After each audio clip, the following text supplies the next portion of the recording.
तो भैया चलिए स्टार्ट करते हैं हमारा आज का सेशन। मेरा नाम है Amol Sohani, professor of entomology. आज हम बात करने वाले हैं आर्टिफिशियल इंटेलिजेंस इन एग्रीकल्चर। तो आपने बहुत बार सुना होगा आर्टिफिशियल इंटेलिजेंस पूरी दुनिया में क्या धूम मचा रहा है। तो भैया एग्रीकल्चर में भी एंट्री हो चुकी है आर्टिफिशियल इंटेलिजेंस की। जो डीडी किसान है वो फर्स्ट चैनल बन चुका है जिन्होंने 2 एआई एंकर्स को लॉन्च किया है। ठीक है, DD Kisan became the first government channel in India to launch 2 AI anchors. इन्होंने डीडी किसान वालों ने 2 एआई के एंकर्स तैयार किए हैं। एक कंप्यूटराइज्ड इमेजेस आपको स्क्रीन के ऊपर दिखते हैं, वो बात करते रहते हैं, चपड़ चपड़ चपड़ चपड़ करते रहते हैं। तो उनका नाम है डीडी किसान के जो एआई एंकर्स है उनका एआई क्रिश और एआई भूमि।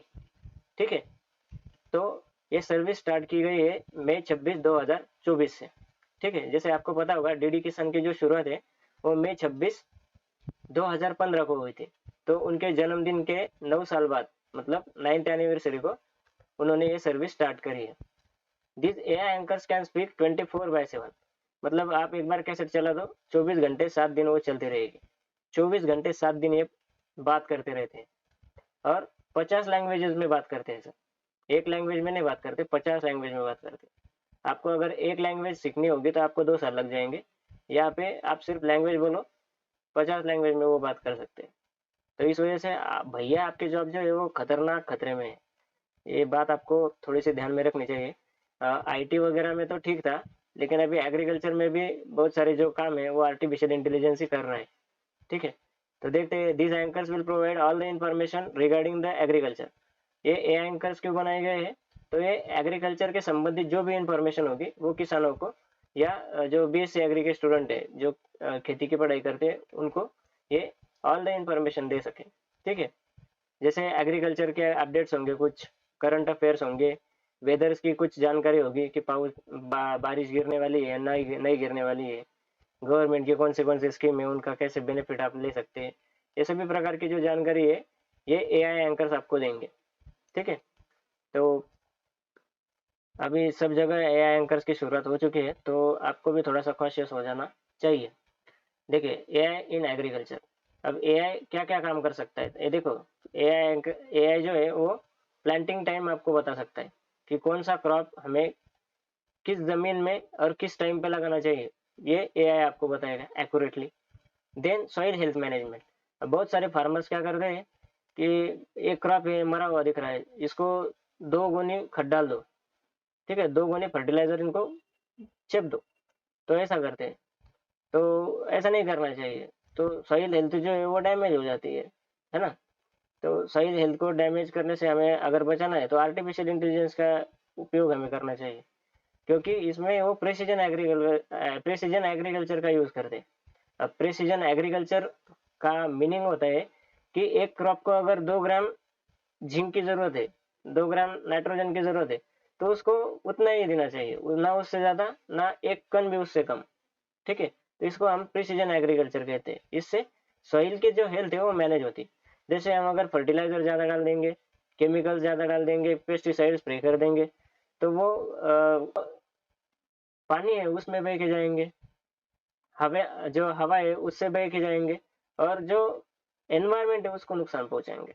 तो इस वजह से सॉइल की जो हेल्थ है वो उसके लिए हमें आर्टिफिशियल इंटेलिजेंस का यूज करना चाहिए, और अभी ये आ रहा है धीरे धीरे मार्केट में।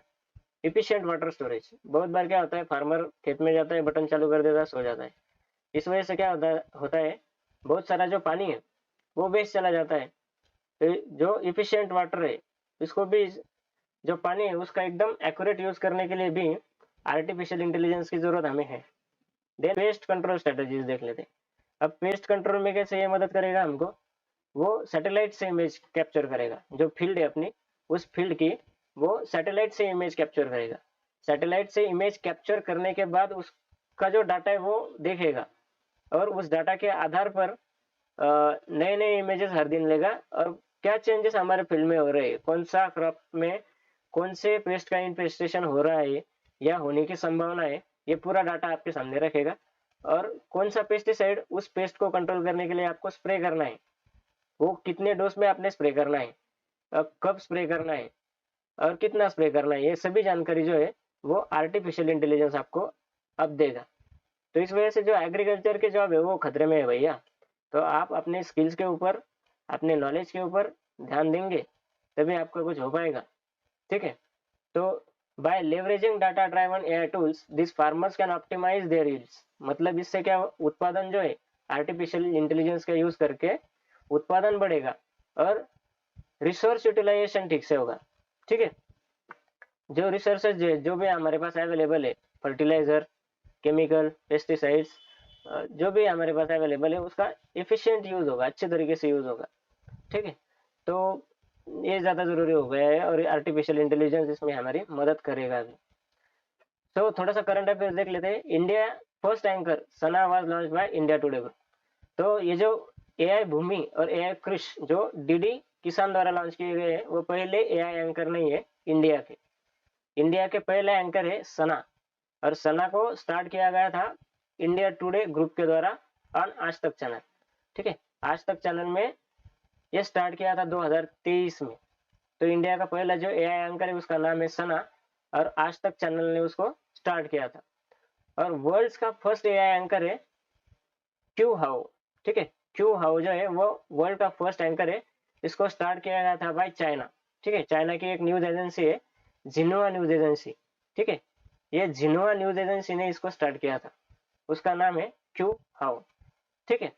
तो यहाँ पे गवर्नमेंट शब्द जो है वो इंपॉर्टेंट है, जरा देख लीजिए। ठीक है। इंडिया फर्स्ट सॉरी, ये देखिए डीडी किसान first became the first government channel in India. ठीक है। फर्स्ट गवर्नमेंट चैनल है सर, फर्स्ट चैनल नहीं है।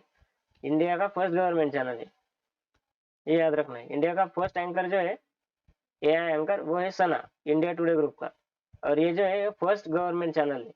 ठीक है। ये बात हमें याद रखनी है। दूसरी बात जो है थोड़ा सा डिस्कस कर लेते हैं कि एआई का जो प्रभाव है हमारे जीवन में कैसे पड़ सकता है। ठीक है। थोड़ा सा देख लेते हैं। तो जैसे देखिए ट्रैक्टर्स वगैरह जो तैयार हुए थे, तो ट्रैक्टर्स को बहुत सारे लोगों ने विरोध किया था, बहुत जम के विरोध हुआ था कि ट्रैक्टर हमें चाहिए नहीं भैया, ये 10 लोगों का काम अकेले ही कर देगा। लेकिन जब ट्रैक्टर्स आया तो क्या नई इंडस्ट्री स्टार्ट नहीं हुई। जैसे देखिए ब्रेक्स बना, जो ब्रेक्स है वो ब्रेक बनाने वाली अलग कंपनी है, वहाँ पे कितने एम्प्लॉय काम कर रहे होंगे आपको और मेरे को नहीं पता, लेकिन उनकी संख्या हजारों में लाखों में हो सकती है, क्योंकि वर्ल्ड वाइड हम बात कर रहे हैं। फिर क्लचेस बनते हैं। ठीक है। क्लचेस बनाने वाली अलग कंपनी है, उस कंपनी में हजारों एम्प्लॉयज काम कर रहे हैं। ठीक है। तीसरा जो बात है, ट्रॉली बनाती है एक कंपनी, वो ट्रॉली बनाने वाली कंपनी में उसमें हजारों लोग काम कर रहे हैं। ठीक है। और क्या क्या पार्ट हो सकते हैं, इंजन जो है, इंजन बनाने वाली एक नई कंपनी है, इंजन बनाने वाली एक नई कंपनी है, उसमें हजारों लोगों की जॉब्स लग गई। उसके बाद जो है टायर, टायर बनाने वाली जैसे बहुत सारी कंपनी है, हमारे टायर वगैरह, वहाँ पे हजारों लाखों लोग काम कर रहे हैं आजकल।